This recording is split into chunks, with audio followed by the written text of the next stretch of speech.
Perintah Kaisar Naga. Audiobook, novel silat. Episode 207. Api di tubuh Dev padam, dan di bawah kobaran api, baju besi emas di tubuh Dev menjadi semakin mencolok. Seolah-olah dewa perang dengan armor baja emas turun ke bumi.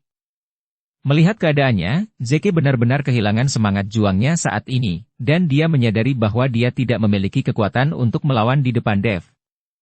Mengandalkan kekuatan jiwa yang bersemayam di tubuhmu, apakah kamu ingin mengalahkanku?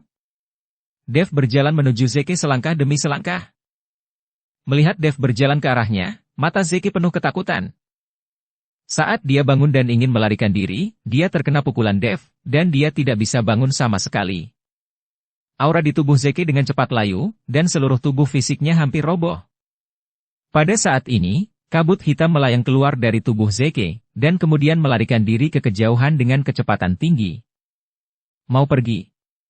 Dev mendengus dingin, dia tahu kabut hitam itu adalah jiwa di tubuh Zeke. Saya melihat Dev membuka mulutnya dan menarik napas dalam-dalam, kekuatan hisap yang sangat besar langsung menyedot kabut hitam ke dalam mulutnya.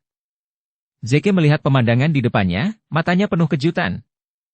Kekuatan Dev berada di luar imajinasinya. Pergi ke neraka.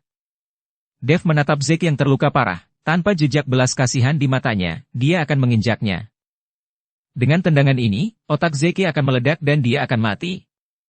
Dev, tunggu sebentar. Saat ini, Matt menghentikan Dev.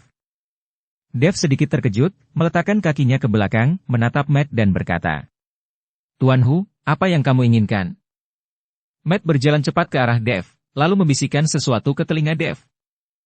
Dev mengangguk lagi dan lagi, lalu berkata, "Kalau begitu kamu urus Zeke, dan aku akan urus sisanya." Setelah selesai berbicara, Dev menatap Matteo dengan mata dingin. Merasakan tatapan Dev, Matteo hanya bisa sedikit gemetar. "Di mana perintah rahasianya?" Dev bertanya pada Matteo dengan dingin. "Ya Tuhan, perintah rahasia surgawi disimpan oleh ayahku, dan aku bahkan tidak tahu di mana itu," kata Matteo sambil gemetar.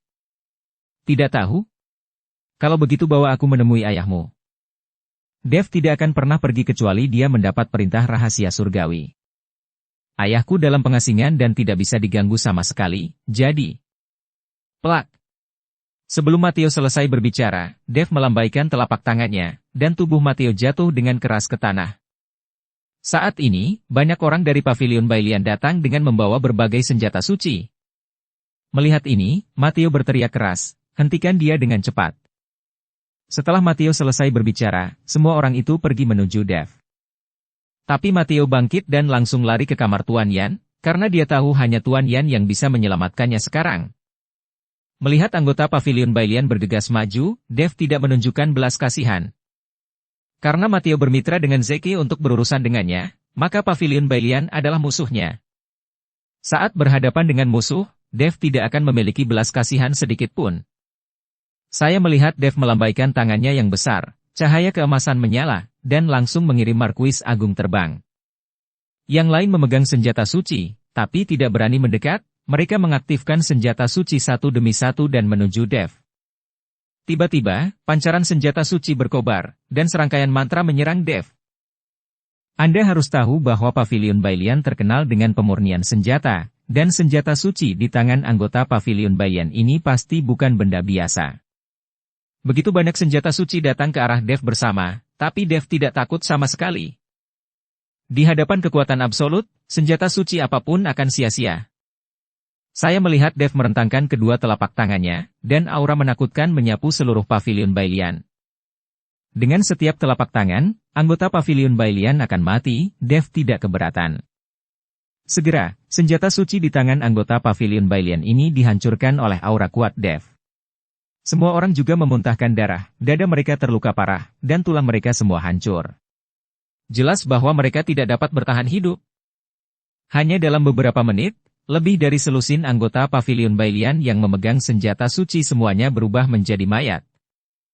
Tidak jauh dari sana, Zeke menyaksikan adegan ini dengan perasaan campur aduk di dalam hatinya. Dev bahkan tidak melihat anggota Pavilion Bailian yang mati, tetapi langsung mengejar Matteo. Mengandalkan aura Matteo, Dev dengan cepat mengejarnya. Ketika Matteo melihat Dev mengejar dari belakang, dia benar-benar ketakutan.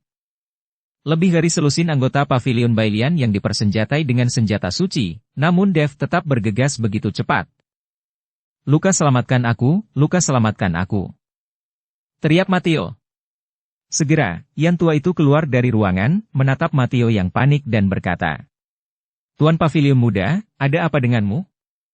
"Yan tua, Dev ini akan membunuhku, tolong selamatkan aku, selamatkan aku." Matteo sangat ketakutan setengah mati saat ini, dia bersembunyi di belakang Lukas. Penatua yang memandang Dev, sedikit mengernyit dan berkata, "Mengapa Anda membobol Pavilion Bailian saya dan menyerang Tuan Muda Pavilion kami?"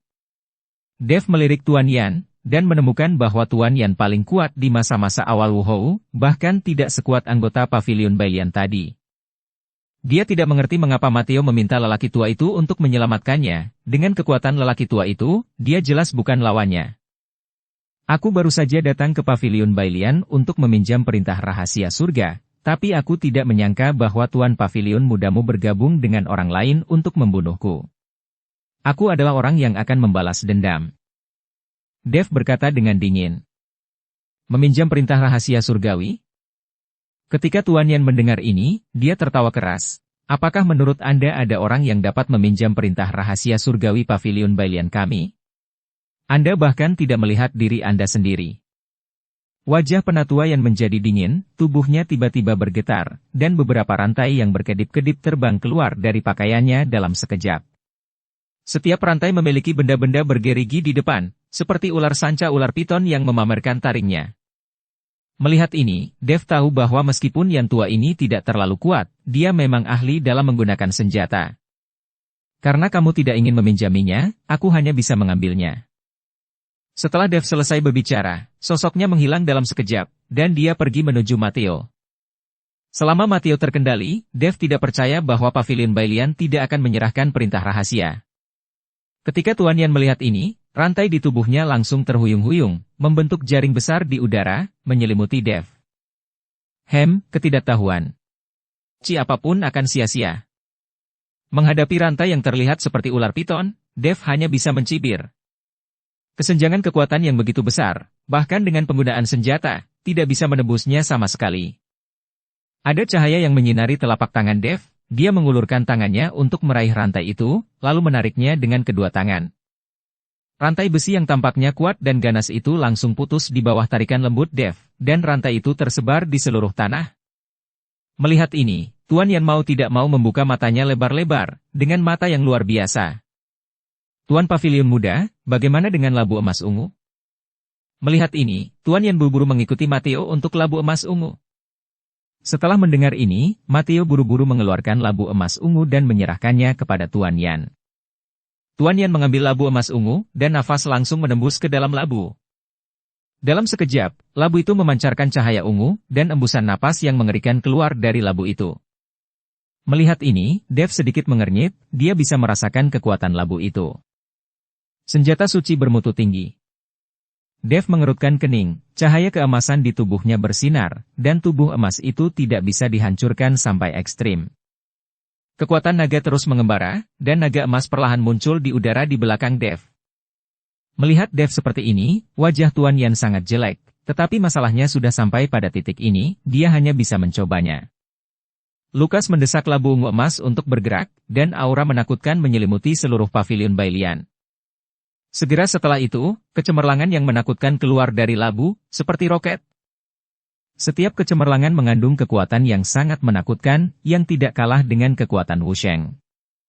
Dev mengepalkan tangannya erat-erat, ada naga emas melilit seluruh lengannya, dan dia mengeluarkan semburan nyanyian naga. Hancur. Dev mengayunkan setiap pukulan, dan kekuatan setiap pukulan akan berubah menjadi naga emas. Blaar! Blaar! Blaar! Pukulan Dev bertabrakan dengan kecemerlangan yang meletus dari labu, membuat suara memekakkan telinga. Buntut yang mengerikan menyebabkan seluruh Pavilion Bailian berguncang, rumah-rumah di sekitarnya runtuh satu demi satu, dan tanah juga mulai runtuh. Bahkan gunung-gunung di kejauhan dipenuhi dengan bebatuan yang kacau, terus-menerus berguling ke bawah.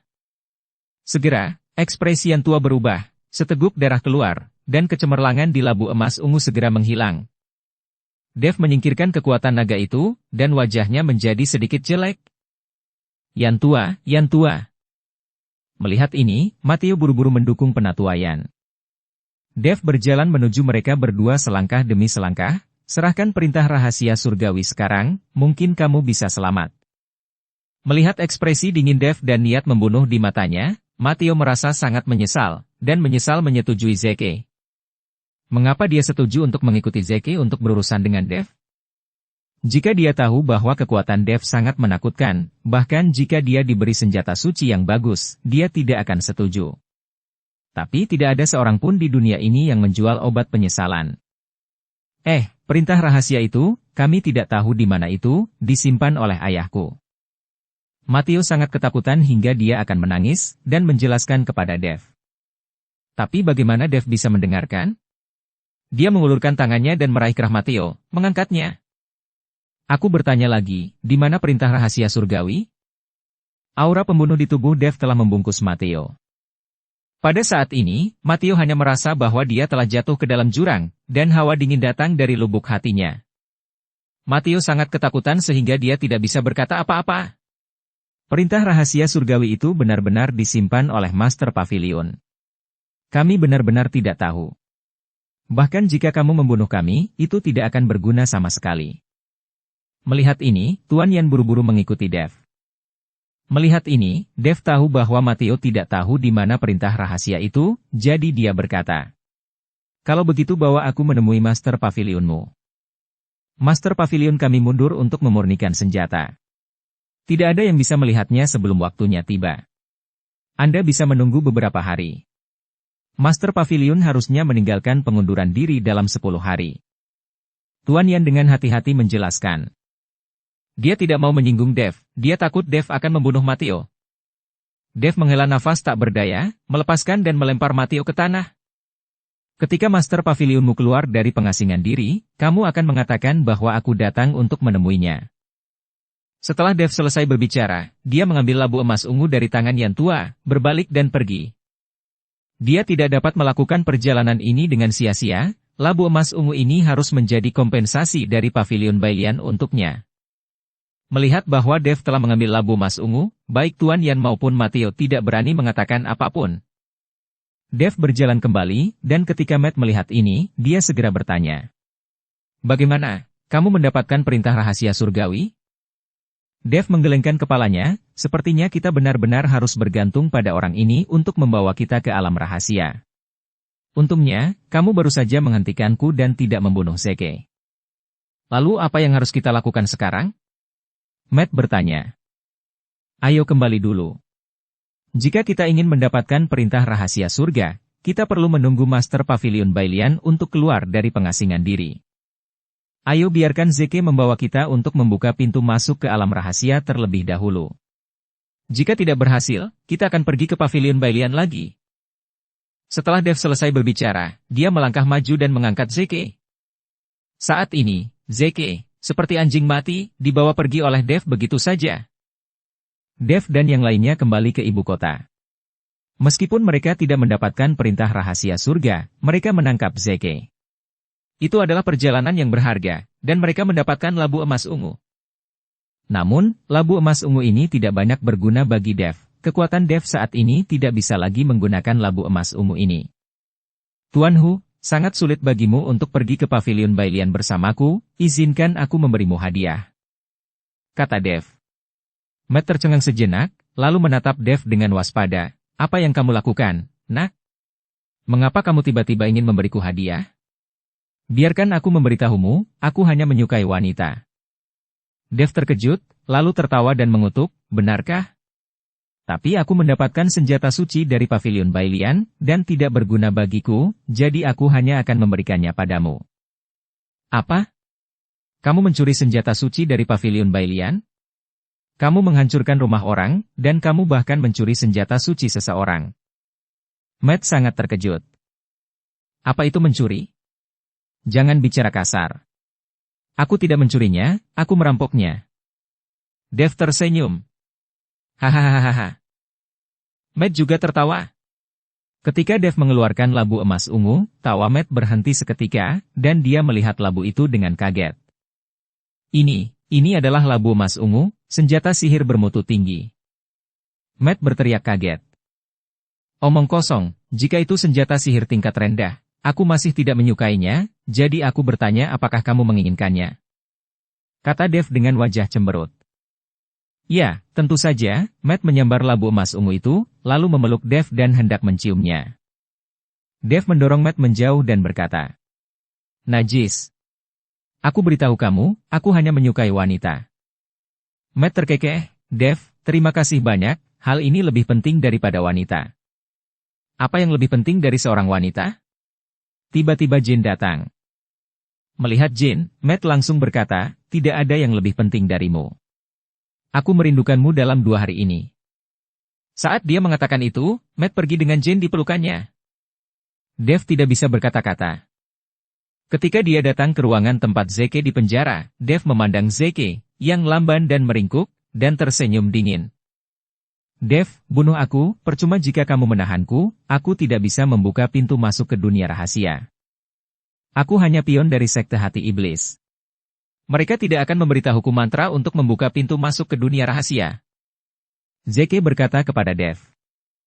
Sekarang Zeke ingin mati dengan sepenuh hati, karena hidup dalam ketakutan seperti ini adalah rasa sakit terbesar. Kamu tidak perlu khawatir tentang kematian, bahkan jika kamu tidak dapat membuka pintu masuk ke alam rahasia, aku akan tetap menjagamu, karena aku ingin melihat apakah sekte hati iblis benar-benar menghargaimu.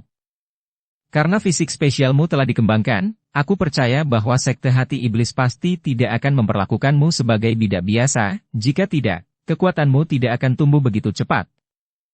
Dev menyalakan sebatang rokok dan berkata perlahan. Terlepas dari apakah Zeke dapat membuka pintu masuk ke alam rahasia, Dev harus mencobanya, karena dia tidak punya pilihan lain, kecuali dia menunggu selama 10 hari, menunggu Master Pavilion Bailian meninggalkan pengasingan diri, lalu meminjam perintah rahasia surgawi. Setelah mendengar ini, Zeke tersenyum kecut, berdiri dengan menyandar di dinding, lalu mengulurkan tangannya ke arah Dev. Dev mengerti dan melemparkan sebatang rokok kepada Zeke, dan menyalakannya untuknya. Zeke menghirup rokoknya dalam-dalam, lalu memuntahkannya dengan keras. Kamu meremehkan sekte hati iblis. Kamu belum pernah melihat kekuatan sekte hati iblis. Aku hanya bidak di sekte hati iblis. Setelah Zeke selesai berbicara, dia terus merokok dengan penuh semangat. Apakah sekte hati iblis lebih kuat dari iblis darah? Dev bertanya. Zeke langsung tersedak, karena dia telah melihat kekuatan iblis darah sebelumnya, dan sekte hati iblis tidak bisa dibandingkan dengan iblis darah. Namun, dengan kekuatanmu saat ini, adalah angan-angan untuk menghancurkan sekte hati iblis. Setelah terkejut sesaat, Zeke berkata. Benarkah? Dev tersenyum ringan, dan perlahan menghembuskan kepulan asap, aku menyelamatkan hidupmu untuk membiarkanmu melihatku menghancurkan sekte hati iblis dengan matamu sendiri. Aku tahu hatimu tidak yakin, dan aku akan membuatmu yakin. Tidak peduli apa fisik spesialmu, kamu tidak akan pernah bisa mengalahkanku, selamanya. Setelah Dev selesai berbicara, dia membuang puntung rokok di tangannya, berbalik dan berjalan keluar. Zeke diam-diam melihat puntung rokok di tangannya, melamun. Keesokan paginya, Dev memerintahkan Hayden untuk mengawal Zeke ke pintu masuk dunia rahasia sekte hati iblis. Dan Dev, Matt dan Jin juga bergegas. Dukung channel Novel Silat dengan subscribe, follow, like, komen dan share. Jin melangkah maju dan melambaikan tangannya dengan ringan, dan pintu masuk ke dunia rahasia muncul, tetapi masih ada formasi sihir, jadi mereka tidak bisa memasuki dunia rahasia. Pintu masuk ke dunia rahasia ini, buka sekarang. Dev berkata kepada Zeke. Seperti yang kubilang, aku tidak bisa membukanya, dan aku sama sekali tidak tahu mantranya. Aku hanya bidak. Zeke menggelengkan kepalanya. Pergi dan buka, Dev melanjutkan seolah dia tidak mendengar kata-kata Zeke. Aku tidak bisa membukanya, aku. Zeke masih ingin menjelaskan, tetapi dia melihat Dev dengan ringan menepuk bahu Zeke dengan satu tangan, dan tiba-tiba kekuatan spiritual menembus tubuh Zeke. Segera, Zeke merasakan sakit yang menyayat hati, dan seluruh wajahnya menjadi mengerikan. Rasa sakit yang parah membuat Zeke berteriak. Dia ingin mati, karena siksaan ini lebih menyakitkan daripada kematian. Sayang sekali dia tidak bisa mati, dia hanya bisa menahan rasa sakit ini. Pergi dan buka pintu masuknya, aku membiarkanmu pergi. Dev menatap Zeke, dan berkata dengan acuh tak acuh. Aku benar-benar tidak tahu, sungguh. Bunuh saja aku. Zeke memohon pada Dev. Aku tidak akan membunuhmu, aku ingin kamu menyaksikan dan melihat apakah aku bisa menghancurkan sekte hati iblis. Dev berkata dengan dingin. Semua orang memandang Zeke dan melolong kesakitan, tetapi tidak ada yang bersimpati padanya. Pada saat ini, tiba-tiba ada fluktuasi di pintu masuk dunia rahasia, dan kemudian sesosok muncul di depan semua orang. Tuan utusan iblis, selamatkan aku. Setelah melihat sosok itu, Zeke sepertinya melihat harapan, dan dengan putus asa meminta bantuan.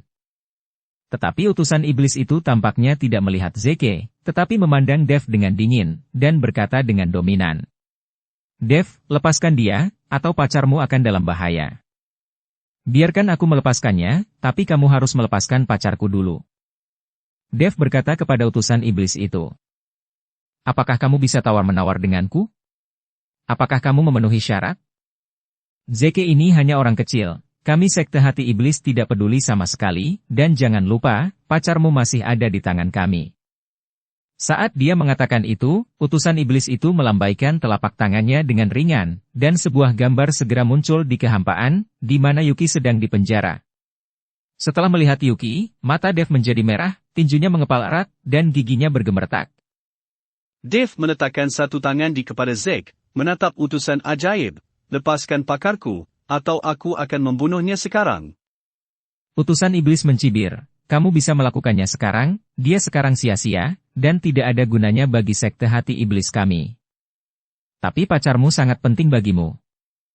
Setelah selesai berbicara, pada gambar di depannya, seorang pria berjubah hitam sedang memegang cambuk di tangannya, dan dia terus memukuli tubuh Yuki. Meskipun dia tidak bisa mendengar suaranya, dia bisa dengan jelas melihat ekspresi menyakitkan Yuki. Melihat Yuki tepat di depan matanya, disiksa seperti ini, tubuh Dev bergetar, dan air mata darah mengalir dari matanya. Aura pembunuh yang mengerikan di tubuh Dev langsung menghilang, dan aura pembunuh yang meresap terus menyebar, menutupi separuh ibu kota. Keluarga seni bela diri yang tak terhitung jumlahnya berlari keluar rumah satu demi satu, dengan kepanikan di mata mereka, karena mereka belum pernah merasakan aura pembunuh seperti ini sebelumnya. Di dalam paviliun penjaga, Tuan Si sedikit mengernyit, dan lupa untuk melirik ke arah aliansi seni bela diri, Dev ini, kapan dia akan lebih stabil. Jika terus seperti ini, akan mudah bagi orang untuk memanfaatkan dia. Tuan Si, Anda sangat mengkhawatirkan Dev, mengapa Anda tidak membantunya? Kapten Jack bertanya dengan bingung. Dia tinggal di sisi Tuan Si dan sering melihat Tuan Si mengkhawatirkan urusan Dev. Dia tidak mengerti bahwa dengan kekuatan Tuan Si, dia seharusnya bisa membantu Dev menyelesaikannya dengan mudah. Aku bisa membantunya untuk sementara waktu, tapi aku tidak bisa membantunya selamanya. Semua jalan harus dilaluinya sendiri. Ini adalah takdirnya, yang telah ditakdirkan sejak dia dilahirkan. Tuan Si menghela nafas pelan, lalu berbalik dan kembali ke kamar. Pada saat ini, Dev sedang menghadapi utusan iblis. Seluruh wajahnya penuh dengan keganasan, seolah-olah dia sudah gila. Hari ini, jika aku tidak membunuhmu, aku bersumpah aku tidak akan menjadi manusia. Dev mengucapkan kata demi kata, dan seluruh tubuhnya bergegas menuju utusan iblis seperti bola meriam. Blaar! Dev menghantam tubuh utusan iblis tersebut, namun langsung menembusnya. Ternyata ini hanyalah bayangan utusan iblis, bukan tubuh aslinya. Pukulan Dev langsung menghancurkan bayangan utusan iblis itu. Hahaha, biarkan aku memberitahumu, Dev, jika kamu berani membunuh Zeke, pacarmu akan lebih menderita daripada dicambuk. Bayangan utusan iblis menghilang, hanya menyisakan suara dingin. Kemarahan Dev mencapai puncaknya saat ini, tetapi tidak ada yang bisa dia lakukan, dia ingin membunuhnya. Tetapi jika Anda bahkan tidak bisa memasuki dunia rahasia, bagaimana Anda bisa berbicara tentang membunuh orang? Dev, kamu tidak boleh kehilangan akal saat ini, jelas orang tua itu sengaja mencoba memprovokasi kamu. Melihat mata Dev merah, Matt sepertinya menunjukkan tanda-tanda perubahan iblis, jadi dia bergegas maju untuk membujuk Dev. Kakak Dev, kamu harus tenang. Hayden juga bergegas maju untuk membujuk Dev. Pada saat ini, suasana hati Dev perlahan menjadi tenang, dan warna merah di matanya juga telah surut. Melihat pintu masuk ke alam rahasia di depannya, tetapi dia tidak bisa membukanya, Dev hanya bisa menghela nafas, berbalik dan berkata, "Ayo kembali." Dev berjalan ke arah Zeke dan menendang Zeke dengan keras. Kemudian semua orang kembali ke gerbang naga. Dev tahu bahwa Zeke seharusnya sangat penting bagi sekte hati iblis. Jika tidak, utusan iblis tidak akan muncul, dan tidak mungkin mengancamnya dengan Yuki. Meskipun mereka terus mengatakan bahwa Zeke tidak penting, mereka tetap memperingatkan dirinya untuk tidak membunuh Zeke. Bahkan jika sekte hati iblis tidak memperingatkannya, Dev tidak akan membunuh Zeke. Dia ingin Zeke melihatnya menghancurkan sekte hati iblis dengan matanya sendiri, sehingga psikologinya akan rusak sedikit demi sedikit. Dev, jangan berkecil hati. Bukankah kita punya cara lain? Ketika Tuan Pavilion Bailian keluar dari pengasingan diri, aku akan menemanimu ke Pavilion Bailian dan membawa perintah rahasia itu. Matt takut Dev akan khawatir, jadi dia menepuk pundaknya dan menghiburnya. Tuan Hu, aku tidak mudah dikalahkan, jangan khawatir. Dev tersenyum dan berkata. Dalam beberapa hari berikutnya, Dev tidak meninggalkan gerbang naga. Dia berlatih setiap hari, memikirkan hidupnya. Sekarang hanya ada perintah rahasia surgawi milik Pavilion Bailian, yang memungkinkan dia untuk membuka pintu masuk ke dunia rahasia sekte hati iblis. Pada hari ini, Dev berlatih seperti biasa, dan Hayden membuka pintu dan masuk. Kakak Dev, Patriark gak ada di sini. Hayden berkata kepada Dev. Biarkan dia masuk. Tangannya melamun. Dev bangun dengan cepat. Selama ini, Dev belum menghubungi keluarga Ge.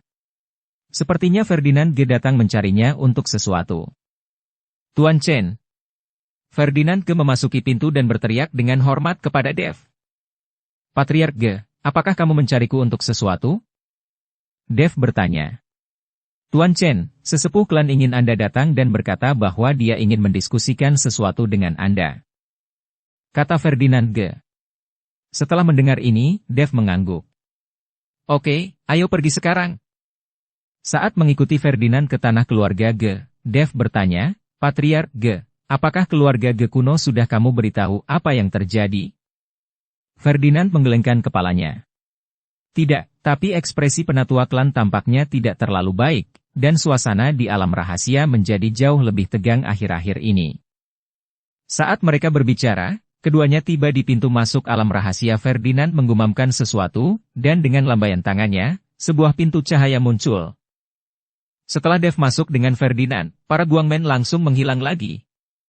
Ketika Dev datang ke tanah keluarga Ge, itu masih sama, dan tidak ada perubahan, tetapi ada jejak pembunuhan di udara. Ketika penjaga di gerbang melihat Dev, mereka semua membungkuk hormat dan membuka gerbang. Memasuki aula utama, Cakra Ge melihat Dev datang, bergegas maju, berlutut dan membungkuk, hormat Tuan Istana. Klan Getua, kamu tidak perlu melakukan sikap yang begitu menyanjung, jangan panggil aku Tuan Istana lagi, aku tidak ingin orang tahu. Meskipun Dev adalah penguasa Istana Naga Langit, Dev masih merasa sedikit tidak nyaman atas sanjungan yang begitu besar untuknya. Ya Eko, datang dan berterima kasih pada Tuan Chen. Teriak Cakra Ge. Segera, Yaiko datang dengan cepat dan memberi hormat pada Dev. Yaiko berterima kasih kepada Tuan Chen. Dev sedikit mengangguk, melihat Yaiko sudah benar-benar pulih sekarang. Dev juga sangat bahagia di hatinya. Sebenarnya, aku tidak melakukan apapun. Jika senior iblis darah tidak mengambil tindakan, Nona Ge mungkin tidak akan bisa pulih. Dev merasa dia tidak pantas mendapatkannya. Bagaimanapun, Yaiko telah pulih, jadi tidak ada hubungannya dengan dia. Tuan Chen, Ferdinand telah memberitahu saya tentang masalah di Pulau Penglai. Jika bukan karena Tuan Chen, bagaimana mungkin iblis darah membantu Yaiko? Cakra Ge menunjukkan rasa terima kasihnya kepada Dev. Klan Getua, aku tidak tahu untuk apa kamu mencariku? Dev tidak ingin bersikap sopan, dia ingin mengatakan sesuatu secara langsung, lagi pula, dia sangat sibuk sekarang, dan dia akan pergi ke Pavilion Bailian dalam beberapa hari. Cakra Ge melihat sekeliling, lalu berkata, Ferdinand, Yaiko, kalian semua keluar, ada yang ingin saya bicarakan dengan Tuan Chen. Segera, Ferdinand dan Yaiko pergi, dan hanya Cakra Ge dan Dev yang ada di seluruh aula. Tuan Chen, Apakah Anda melihat sedikit perubahan di alam rahasia kami ketika Anda datang? Tanya Cakraga. Dev mengangguk, ya, saya bisa merasakannya. Meskipun lingkungannya tidak berubah, ada sedikit rasa dingin di udara. Hei, ini kacau, semuanya kacau, sekarang 8 dunia rahasia kacau. Awalnya, masing-masing keluarga sekte di 8 alam rahasia besar semuanya hidup dalam damai dan harmonis. Karena semua keluarga sekte tahu bahwa hari ketika energi spiritual pulih adalah hari kekacauan yang nyata. Semua sekte dan keluarga bangsawan diam-diam mengumpulkan kekuatan, dan tidak ada yang bertarung. Tapi pemulihan energi spiritual Pulau Penglai gagal. Tidak ada yang tahu kapan pemulihan energi spiritual berikutnya akan terjadi. Semua klan bangsawan tidak tahan lagi dan mulai bersaing untuk mendapatkan sumber daya di dunia rahasia. Hanya dalam beberapa hari, di alam rahasia gerbang api kami saja, ada beberapa keluarga sekte yang menghilang karena pertempuran. Cakraga menghela nafas berat, ekspresinya penuh ketidakberdayaan. Apakah ada kerugian bagi keluarga Ge? Dev bertanya dengan prihatin. Cakraga menggelengkan kepalanya, untuk saat ini belum, karena kami telah membentuk aliansi dengan Menara Tianluo, dan belum ada keluarga bangsawan yang mengincar kami. Namun, saya yakin itu tidak akan bertahan lama. Konferensi alam rahasia telah dibatalkan selama bertahun-tahun, dan akan dimulai kembali bulan depan. Pada saat itu, banyak orang pasti akan mati karena alokasi sumber daya dan konflik kepentingan, dan pertempuran antara alam rahasia utama akan muncul kembali. Ketika Dev mendengar ini, dia sedikit mengernyit, dia mencegah kebangkitan energi roh hanya untuk mencegah dunia sekuler hancur. Tetapi siapa yang tahu bahwa setelah pemulihan energi spiritual dicegah, dunia budidaya keabadian di alam rahasia jatuh ke dalam kekacauan. Klan Getua, untuk apa konferensi dunia rahasia? Dev bertanya dengan bingung. Bertahun-tahun yang lalu, 8 dunia rahasia mengadakan konferensi dunia rahasia setiap tahun, dan setiap dunia rahasia akan memilih perwakilan untuk berpartisipasi, untuk bersaing dan mendistribusikan sumber daya dari dunia rahasia lainnya. Pemenang konferensi dunia rahasia yang memenuhi syarat untuk pergi ke dunia rahasia pecundang lainnya untuk memilih sumber daya, tetapi dengan rumor pemulihan energi spiritual, konferensi dunia rahasia akan dihentikan. Semua keluarga sekte secara aktif menyimpan kekuatan mereka, menunggu pemulihan energi spiritual. Tapi sekarang pemulihan energi spiritual menjadi sia-sia, dan semua konferensi dunia rahasia telah dimulai kembali. Cakraga menjelaskan. Di mana konferensi ranah rahasia akan diadakan? Lagi pula, konferensi yang diadakan pasti akan memiliki keuntungan. Dev bertanya. Tempatnya tidak akan diadakan di 8 alam rahasia ini, tetapi akan diadakan di alam rahasia yang tidak dimiliki. Alam rahasia yang tidak dimiliki itu kekurangan sumber daya dan tidak ada yang mau menempatinya, jadi itu menjadi tempat konferensi. Dengan cara ini, adil untuk setiap alam rahasia. Kata Cakraga. Kalau begitu klan Getua memintaku datang, apa yang kamu ingin aku lakukan? Dev bingung, lagi pula, dengan kekuatan Dev saat ini, dia bahkan tidak memenuhi syarat untuk berpartisipasi dalam pertempuran seperti itu di konferensi dunia rahasia. Jangan memandang Dev sebagai eksistensi yang tak terkalahkan di dunia sekuler, tetapi di alam rahasia, dia tidak masuk hitungan. Anda harus tahu bahwa ada banyak wusheng di alam rahasia seperti anjing, dan wusheng dari keluarga Ge saja tidak tahu berapa jumlahnya. Seperti Aiko, yang baru berusia 20-an, dan telah mencapai kekuatan wusheng. Tuan Chen, Anda datang ke sini karena saya ingin Anda berpartisipasi dalam konferensi alam rahasia. Sebelum Cakraga selesai berbicara, Dev dengan cepat melambaikan tangannya dan berkata, lupakan saja, jangan bercanda. Dengan kekuatanku saat ini, jika aku pergi ke konferensi alam rahasia, bukankah aku akan mendapatkan rasa malu? Tuan Chen, saya mengundang Anda ke konferensi ranah rahasia, bukan untuk membiarkan Anda bersaing, tetapi agar Anda membiasakan diri dengan 8 ranah rahasia. Ada alasan lain yang lebih penting, yaitu banyak keluarga di 8 alam rahasia mulai berkolusi dengan sekte hati iblis. Tidak ada harapan pemulihan spiritual.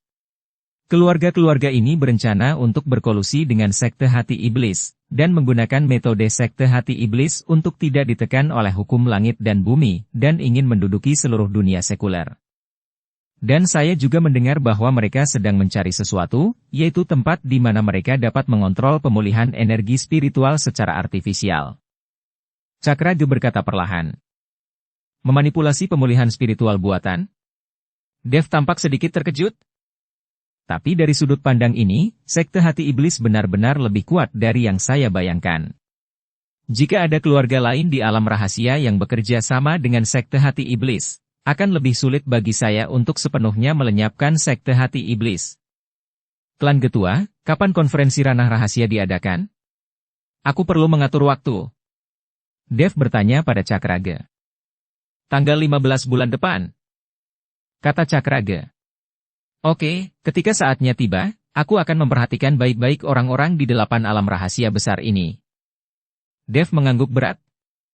Partisipasi Dev dalam konferensi rahasia ini adalah untuk memperluas wawasannya, jika tidak, Dev akan selalu menjadi katak di dalam sumur jika dia hanya tinggal di dunia sekuler. Setelah meninggalkan tanah keluarga Ge, Dev menghitung waktunya, dia harus menyelamatkan Yuki sebelum dimulainya konferensi alam rahasia. Hal yang paling mendesak sekarang adalah mendapatkan perintah rahasia surgawi. Saya harap Master Pavilion Bailian adalah orang yang berakal sehat. Dev mengambil kuas tulis yang diberikan oleh Tuan Si dan mendesah pelan. Dia tidak ingin pergi ke Pavilion Bailian untuk mendapatkan perintah rahasia surgawi dan menemui beberapa kendala. Pavilion Bailian. Sebagai pemilik pavilion, Quantrell Si akhirnya keluar, dan di tangan Quantrell Si, dia masih memegang seuntai lonceng. Ada 3 lonceng di tali ini, bersinar dengan cahaya keemasan, dan terlihat sangat indah. Tetapi ketika Quantrell Si meninggalkan pengasingan diri dan melihat Pavilion Bailian yang hancur berantakan, dia membeku di tempat. Siapa? Siapa yang mengacau?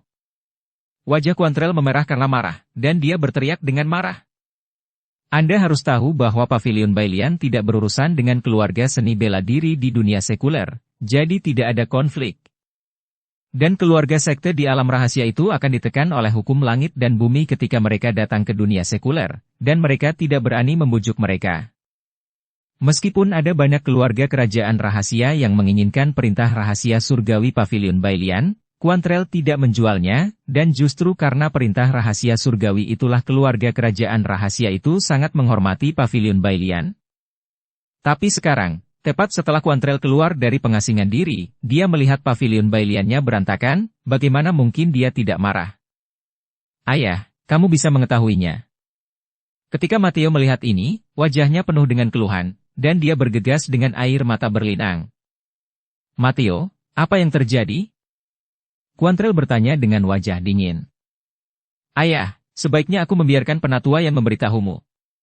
Matteo tahu bahwa dia memiliki hak untuk berbicara, dan dia tidak memiliki otoritas Lukas, jadi dia membiarkan Lukas berbicara. Pavilion Master, saat kamu mundur, ada seorang anak laki-laki bernama Dev yang ingin meminjam perintah rahasia surgawi. Saya mengatakan kepadanya bahwa perintah rahasia surgawi adalah harta dari Pavilion Bailian kami. Itu tidak dipinjamkan, dan disimpan oleh pemilik pavilion. Kami tidak tahu di mana itu. Tapi Dev sama sekali tidak percaya. Dia membujuk Pavilion Bailian kita, membunuh beberapa dari kita, dan bahkan mengalahkan penguasa Pavilion Shao. Tuan Yan menceritakan apa yang terjadi. Tapi Tuan Yan tidak tahu banyak, dan dia hanya mendengarkan kata-kata sepihak Matteo. Dev? Tubuh Quantrell penuh dengan niat membunuh, apakah orang ini sekuat itu? Mungkinkah kita semua di Pavilion Bailian adalah vegetarian? Quantrell bertanya dengan tidak puas, sementara Lukas berkata, Tuan Pavilion, maka Dev mungkin telah mencapai kekuatan seorang Wusheng, dan senjata suci kita tidak berpengaruh padanya. Jadi kenapa dengan Wusheng? Kali ini aku telah mundur untuk memperbaiki lonceng pemanggil jiwa, bahkan jika Wusheng ada di depanku, aku akan membuatnya mematuhiku. Quantrell memegang bel di tangannya dan berkata dengan jijik. Master Pavilion, kamu benar-benar telah berlatih lonceng pemanggil jiwa, sekarang Pavilion Bailian kita tidak perlu takut pada siapapun. Saat lonceng berbunyi, Hades akan bergetar 3 kali. Penatua yang berkata dengan wajah penuh kejutan. Ayah, Dev itu pasti akan datang lagi, kamu harus membalaskan dendamku dan menangani pria ini dengan baik. Matteo berkata dengan keras. Sekarang ayahnya telah keluar dari pengasingan diri, Matteo memiliki keyakinan di dalam hatinya. Jangan khawatir, selama dia berani datang, aku akan membuatnya membayar harganya, dan tidak ada yang berani membujuk masalah di pavilion Bailianku. Ada cahaya dingin di mata Quantrell, tetapi segera, dia sepertinya memikirkan sesuatu, jadi dia bertanya, Dev ini terdengar familiar, apakah Dev yang memusnahkan aliansi seni bela diri Kyoto? Ya, itu dia, orang-orang dari Sekte Hati Iblis masih mengejar dan membunuh orang ini. Matteo mengangguk dan berkata. Mendengar ini, Quantrell sedikit mengernyit, saya mendengar bahwa orang ini sangat dihargai oleh Tuan Shi, dan dia bahkan mendirikan Sekte Gerbang Naga, sekte terbesar di Kyoto. Siapa yang peduli? Orang ini memegang kuas biasa dan memberitahuku itu adalah perintah Tuan Shi. Aku membuangnya, itu hanya kuas tulis biasa, sebuah hadiah kentut. Dan aku bahkan tidak tahu siapa Tuan Shi itu. Melihat ayahnya menyebutkan masalah ini, Matteo berkata dengan acuh tak acuh. Matteo tidak peduli, tetapi Quantrell peduli. Setelah mendengar bahwa kuas tulis Tuan Shi ada di tangan Dev, ekspresi Quantrell berubah seketika. Ayah, ada apa denganmu? Kamu tidak membiarkan Dev pergi hanya karena kuas. Matteo buru-buru bertanya. Jangan khawatir, aku punya ukuran. Setelah berbicara, Quantrell berbalik dan pergi. Gerbang Naga. Dev sedang duduk di dalam ruangan, dan di depannya ada peta gunung dan sungai 90.000 li. Saat ini, Dev sedang berendam di sumber air panas di tempat bersalju. Alasan mengapa Dev mengeluarkan peta pegunungan dan sungai 90.000 mil bukan untuk budidaya, tetapi karena dia ingin berendam di mata air panas untuk menenangkan suasana hatinya. Di tempat bersalju ini, berendam di sumber air panas juga merupakan hal yang sangat nyaman dan menyenangkan. Di sini, Dev tidak memiliki keraguan sedikit pun, dan seluruh tubuhnya basah kuyup di mata air panas, karena dia tahu tidak akan ada yang muncul di sini. Dengan mata sedikit terpejam, Dev merasakan energi luar biasa dari alam. Hanya pada saat ini, suasana hati Dev paling santai. Tapi Dev tidak tahu bahwa ada dua gadis yang sedang berjalan menuju pemandian air panas sekarang. Nona, Anda datang ke sumber air panas lebih sering? Anda tidak benar-benar berpikir bahwa Dev pernah ke sumber air panas ini, bukan? Itu tidak mungkin. Dia sama sekali tidak bisa memasuki alam rahasia kita. Bahkan jika dia bisa masuk, dia mungkin tidak bisa menemukan mata air panas ini. Tuan berkata bahwa pertemuan alam rahasia akan dimulai kembali setelah beberapa saat, dan saya akan mengajak Anda untuk belajar lebih banyak, dan mendorong Anda untuk bergegas dan berlatih. Jian berbicara dengan sungguh-sungguh kepada Karen. Saudari Jihan, kenapa kamu seperti ibuku, sangat cerewet tanpa henti, aku hanya mandi, kamu lihat kemana aku ingin pergi. Karen memberi Jihan pandangan kosong, lalu keduanya berhenti berbicara dan berjalan menuju sumber air panas. Saat ini, Dev sedang menikmati kedamaian yang luar biasa dengan nyaman. Namun segera, ketukan di pintu membangunkan Dev, dan tubuh Dev perlahan menghilang dari sumber air panas. Pada saat tubuh Dev menghilang, Karen tiba tepat pada waktunya. Ketika dia melihat Dev, dia memiliki ekspresi yang luar biasa di wajahnya. Dev! Teriak Karen dengan penuh semangat. Tapi Dev tidak menanggapi, dan tubuhnya menghilang begitu saja. Dev! Dev!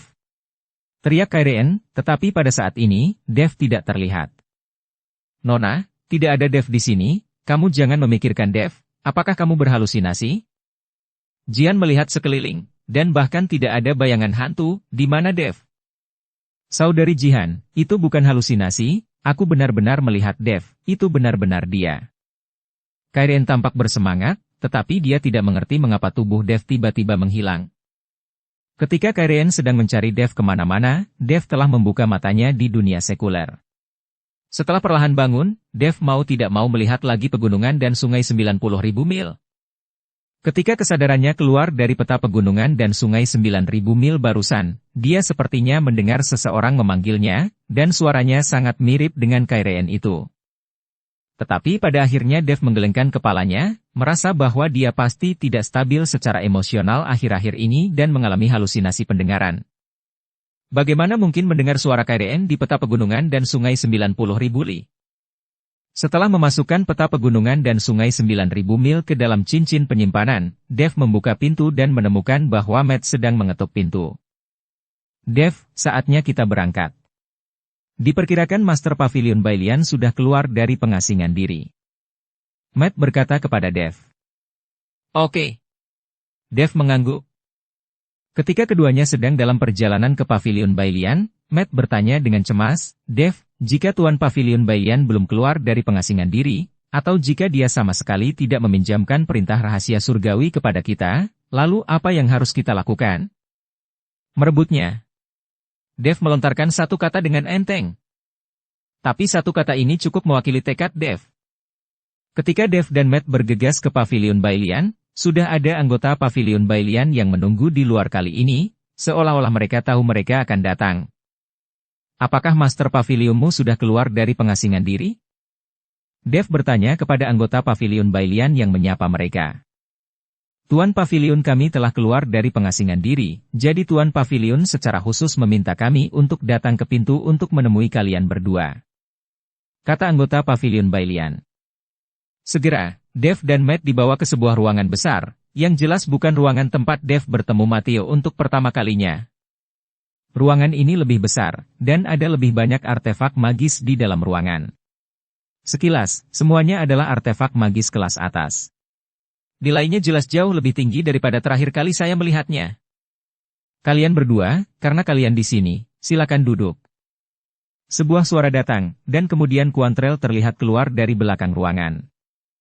Kamu adalah Master Pavilion dari Pavilion Bailian? Setelah melihat Quantrell, Dev bertanya ringan. Itu benar, aku Quantrell Si. Tuan Si sudah memberitahuku tentang kalian berdua yang datang menemuiku. Karena diperkenalkan oleh Tuan Si, tentu saja aku akan memperlakukanmu dengan sopan. Seperti yang dikatakan Quantrell, dia memerintahkan seseorang untuk menyajikan teh kepada Dev dan Matt. Melihat Quantrell begitu sopan, Dev dan Matt sama-sama menghela nafas lega. Mereka juga takut setelah membujuk Pavilion Bailian terakhir kali, Quantrell pasti akan marah, dan akan sulit untuk menggunakan keputusan rahasia saat itu. Tapi sekarang sepertinya Quantrell tidak marah. Master Pavilion Si, karena kami memiliki sesuatu yang penting untuk dilakukan, kami perlu mendapatkan perintah rahasia surgawi dan segera kembali, jadi tidak ada penundaan. Saya ingin tahu apakah Master Pavilion Si dapat meminjamkan kami perintah rahasia surgawi? Saya akan sangat berterima kasih. Dev berkata dengan sopan. Tentu saja, tapi apakah Tuan Si memintamu untuk membawakanku sesuatu? Quantrell bertanya. Ya.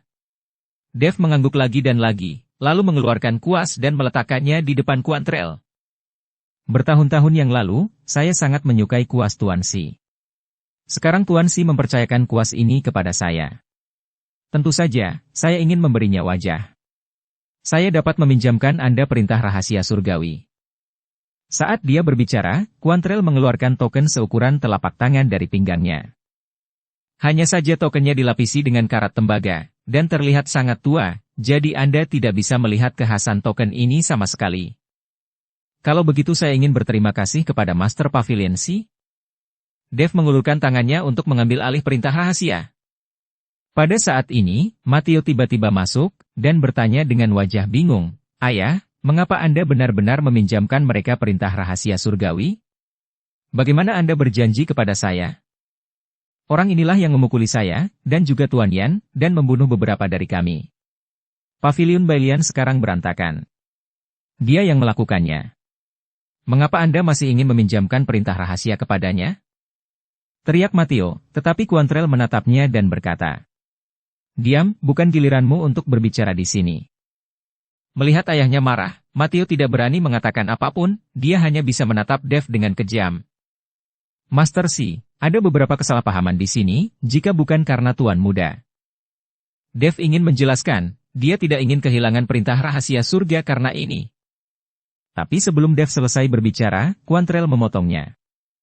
Tidak perlu dijelaskan. Karena Tuan Si maju, saya pasti akan meminjamkan Anda perintah rahasia surgawi. Saya akan memberikan wajah kepada Tuan Si. Setelah Quantrell selesai berbicara, dia langsung melemparkan token perintah surgawi ke tangan Dev. Dan apa yang dikatakan Quantrell sangat jelas, alasan mengapa dia meminjamkan perintah rahasia Dev Tian adalah untuk membalas kebaikan Tuan Si. Itu tidak ada hubungannya dengan Dev.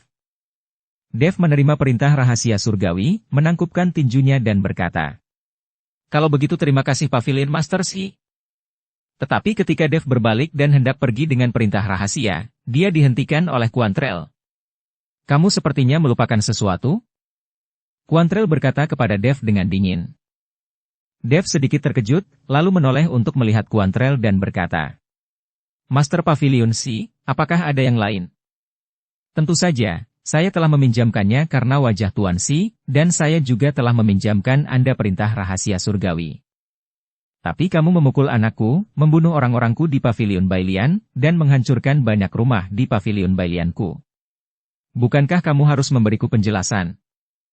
Quantrell menatap Dev dengan dingin dan bertanya. Dev tidak menyangka bahwa Quantrell begitu licik. Dia pertama kali meminjamkan dirinya sendiri perintah rahasia surgawi dan membalas kebaikan Tuan Si, dan kemudian dia mencari masalah untuk dirinya sendiri. Master Pavilion Si, putramu yang berkolusi dengan sekte hati iblis dan ingin menyakiti kami. Kami hanya bisa melawan. Putramu sendiri yang menyebabkan insiden ini. Matt maju selangkah dan mengikuti Quantrell untuk menjelaskan.